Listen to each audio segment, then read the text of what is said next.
Hello, welcome back. Today we're going to be covering Smothered. We have a little sabbatical from 90 Day Fiancé, so let's get into it. What is that? I don't know. This is just so much happening right now. We are back with the grossest relationship on reality TV. Everyone is back home. Thank the Lord. Delisa is okay. She looks good, but she did look good when she wasn't doing good, so. Trevor, Delisa, and India are just hanging out at home. They've got their hands full with the babies, and then they hear a knock at the door. Who is this? It's Keon! Oh my Get God. out of here! What are you doing? Delisa's little brother, who has been gone 2 years in the military. Oh my God.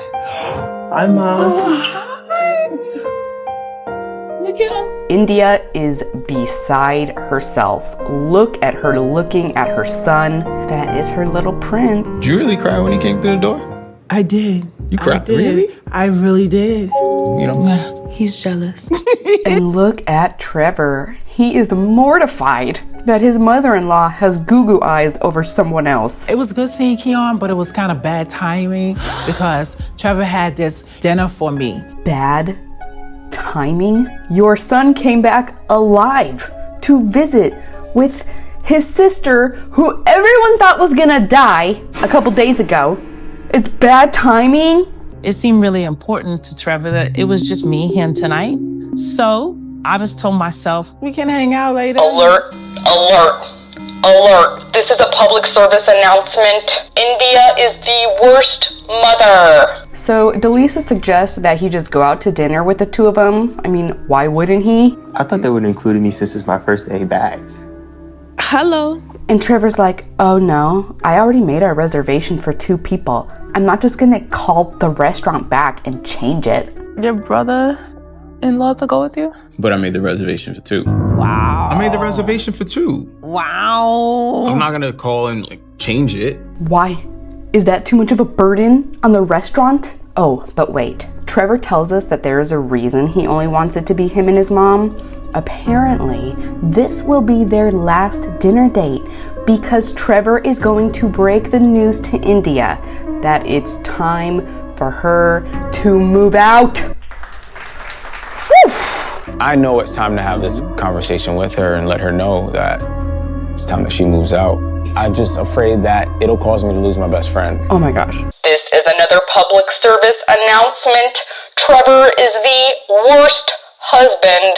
That will be all. But Mama India isn't suspecting a thing. She is tickled pink that her man has brought her out to this restaurant. It appears to be a buffet of some sort. India's gotta be all up in his crow while he's getting his food. Any opportunity to touch, she has to touch. You getting grits? I'm getting good. I'm gonna try. So they sit down, start feeding each other. The strangers in the surrounding booths are like, what the hell is this? Trevor starts in. India, I just want to thank you for being so supportive. You stepped up and helped me out because you knew I needed it. And India's like, oh, Trevor, you are so welcome. So, I also asked you to come here because I think it was time we talked. She immediately stops chewing her food. Oh man. She's locking eyes with him. She's leaning into the table. This woman is not afraid to throw down, I'm telling you. And I imagine with her size, she's a freaking behemoth. She could do some damage if she wanted to. Trevor continues. With everything going on with Delisa and, you know, her health. Well, her health is just like my health. Delisa and I have the same health problems. So next issue. Okay, postpartum preeclampsia doesn't last a lifetime. What is she even talking about? And I told her that before too, because it's actually hereditary. I'm not like... Nobody should be surprised, however, that her daughter's health is not important to her. Trevor's like, look, I don't know the ins and outs of your guys' health. All I know is that the doctor said it's going to become a big problem if something doesn't change. And India is pissed. She just continues glaring at him. Go on, Trevor. I dare you to tell me to move out. Trevor's trying to soften the blow by telling her, Mom, you know, I don't want you to go. It's just Delisa. She's nagging me nonstop about it. Here we go. His mom leaving. I knew it was coming. Yeah, and I'm like, constantly push it off or like. Trevor says again, look, I really don't want you to go, but I'm petrified for my wife's health. And India's like, oh, hell no, Trevor, you asked me to move in. Like, I'm really scared that something might happen to my wife. When I'm asked to come down here, I lost everything to freaking come down here. Everyone's looking over at the table. India's making this huge scene, and then she just grabs her purse and leaves. They came to the restaurant together. She just abandoned him there. I'm so embarrassed. He tries calling India, and it goes straight to voicemail. She's gonna leave me here and not pick up, and now I gotta catch her again. Oh, Trevor, you done pissed off Mama. She gonna whoop you. Let's move on to the Chia Pet twins. The last time we saw them, Gabbie had just lost the pageant. She's devastated and feeling like she wants to do something else with her life entirely. Her mom's like, no, my fuzzy little chinchilla. We're going right back to training for the pageants. Today, it might be drizzling, but that won't stop us from our weekly cleanse with the best magic out there, a celery bath. Part of the routine is soaking in celery juice. Now, I've heard about people raving about the health benefits of drinking the juice, not sitting in it. I can't imagine soaking in it doing very much to help you, but the people who swore by drinking it later developed cancer. I'm not saying it's bad, I'm just saying it's not a cure-all. Don't believe everything you hear. So they're soaking in their celery soup bath while also eating celery. Then Mama Chia says that she wants to go on a trip to New York so they can go to the fabric store. Maybe we'll take another trip to the fabric store, look at some new fabric. But I guess when you're 80, that's your idea of a good time. So then Gabbie tells her mom, you know, Mom, I've been thinking, and maybe I can do something other than a pageant. Like, I love the fashion aspect of the pageants, so maybe I could try walking in a runway show. You're telling me that you gonna model? You'd rather model than do pageants? Do you even realize that New York Fashion Week would last an entire week? I can't handle a week apart from you. I might kick the bucket any minute. Mom, it's my dream to walk in New York Fashion Week. I can't believe what I hear coming out of your mouth, Gabbie. Let me turn on my hearing aids real quick. It's just, we put so much into it and it didn't work out, so it's like, I'm not gonna just wait around. Well, if you think they're gonna drop my legacy like a hot potato, I'm gonna walk in New York Fashion Week with you. Mom, there is an age requirement. What are you saying, Gabbie? Mom, you've had like 13 hip replacements. How are you gonna walk in Fashion Week? It's never been done before.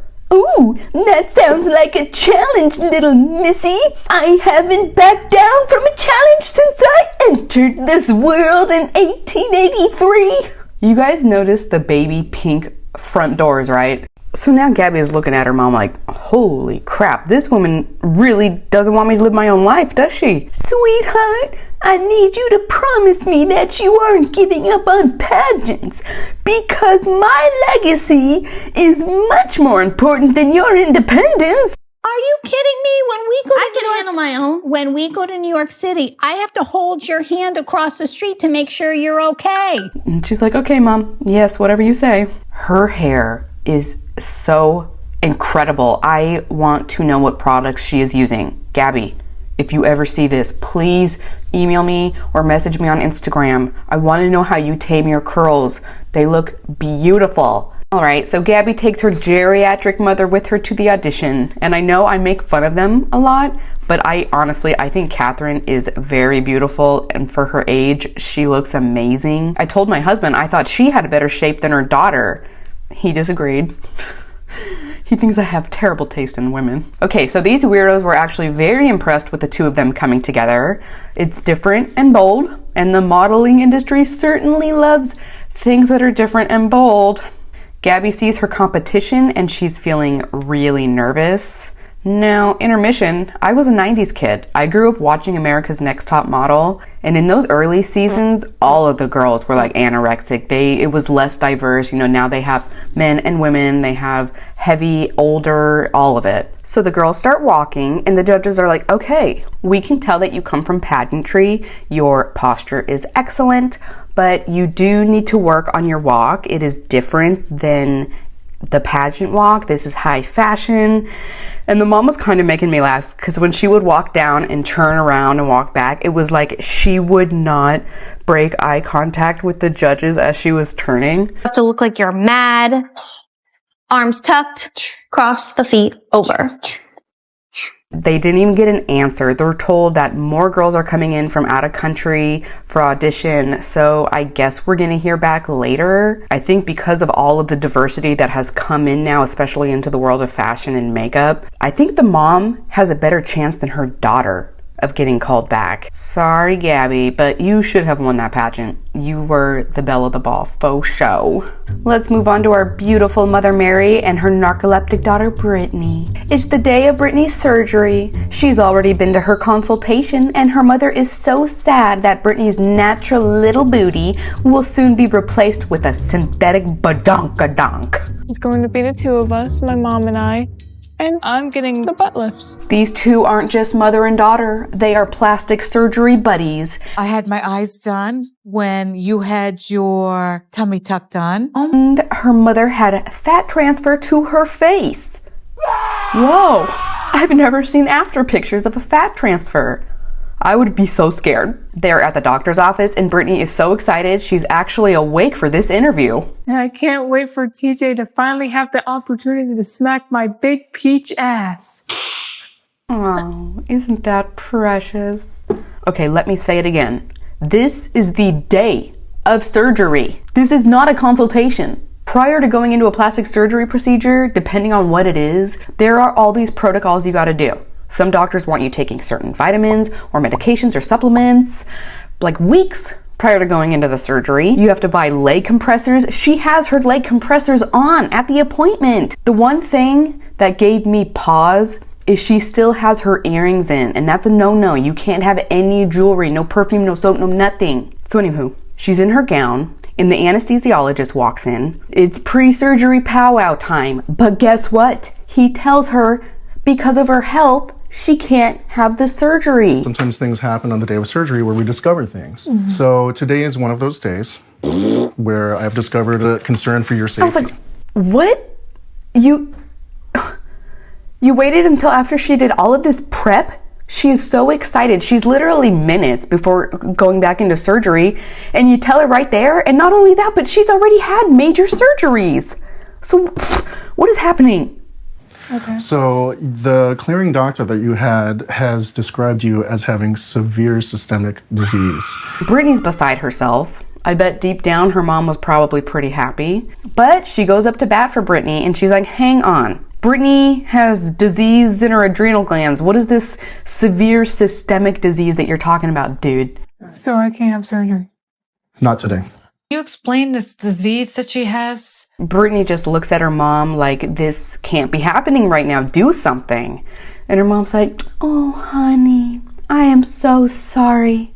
Let's get you home. I think the mom was probably pretty happy deep down, but she didn't act that way. She was very empathetic for Brittany. Better safe than sorry going under and, finding, God forbid, right? He's not going to put your health or your safety in jeopardy. At this point, Brittany tells us she's feeling extremely guilty that she has been keeping the secret from her mom. With my mom being right by my side, it makes me feel better because she's like my guardian angel.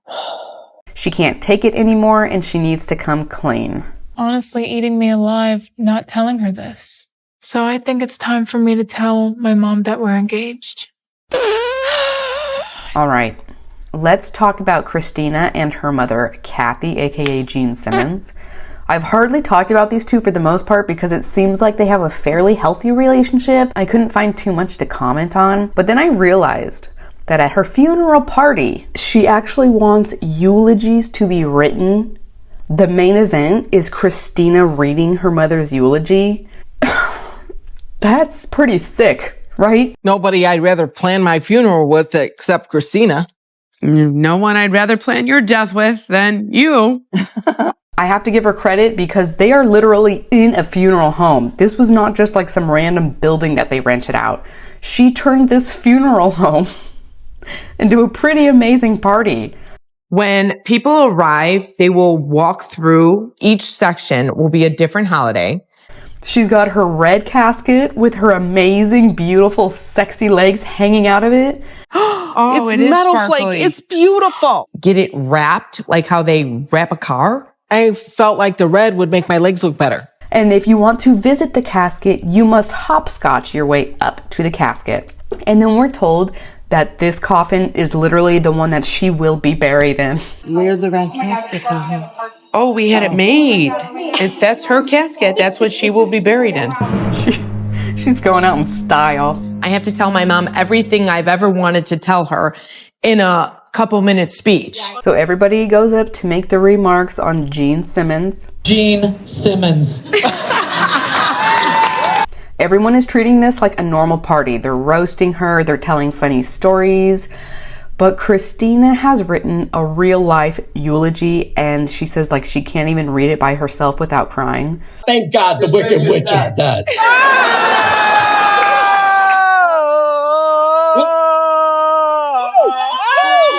At this point in the show, I'm like, this mom is a freak. That's sick. Like, that's traumatizing. Those of you who knew my mom understand nothing about her life was normal. But then Christina tells us that her father unexpectedly passed away when she was young, and there was a lot of stuff she needed to say to him that she never had the chance to say. So in a way, she understands why her mom wants her to do this, so that she won't potentially be living with regret. This is like a psychological thriller, you guys. I am freaking out right now. Okay, here we go. Okay. So Christina starts giving her eulogy. She was the Da Vinci of party planning. And her and her mom are immediately crying. Her sister is like, come on, man, she's alive. She's alive! Christina's like, shut the hell up, Karen. You didn't even write our mother a eulogy at her funeral? Did you write anything? I'm embarrassed. Yeah, shut the hell up. So Christina gets through it. They're both sobbing. When I was listening to Christina's eulogy, it was just like, wow, she got it. She got the message that I was always trying to give her. Then the mom goes up there and announces that she has a surprise for Christina. I have bought Christina the spot right next to me. No, you didn't! Are you kidding me? She has purchased for her a funeral plot right next to her. I think it was the best gift in the world. That's the best gift you could have asked for? The sister's like, okay, I guess I am chopped liver. As always, without me, that's okay. You guys are good together. The first thing I thought was, what about the husband? Like, that's really weird. But she tells us she bought them a 2-person plot, so they will all be together. 2-person. It's a 2-person crypt. You're in there too. We're all gonna spend eternity together. Please? You're right. We all turn into our mothers. Hi, Mom. Love you. Yay! In the next episode, we have Gabriella telling her mom that she has big plans that don't include her. Definitely feeling more driven to moving to New York. I kind of want to talk to you about something now regarding the future. She loses it. I go in your room and I look at you sleeping. You need to calm down. I'm not going to calm down. You need to calm down. I can't believe you. India confronts her daughter about son-in-law telling her to move out. And Delisa's like, good. Now you got him telling me to move. Good. To be hurt by my best friend is... it's like a piercing in your heart. India's making a fool of herself, causing a big scene, triangulating her son into this situation. You make me sick. Yeah, but that's all right. Let's go. Let's go. Come on, let's go. Let's go. They go to family counseling and India walks out. I ain't got nothing to say to you. You can never go back to how you was. And Brittany breaks the news to her mother that she is engaged. Y'all won. What kind of man are you, a wuss? It's okay, sweetheart. It's okay. Christina informs her husband that she has already decided to start a separate business with her mother. Oh, what do you mean? No. Tune in next week. That's it. Love you guys. Thanks for watching till the end. See you in the next one. Bye.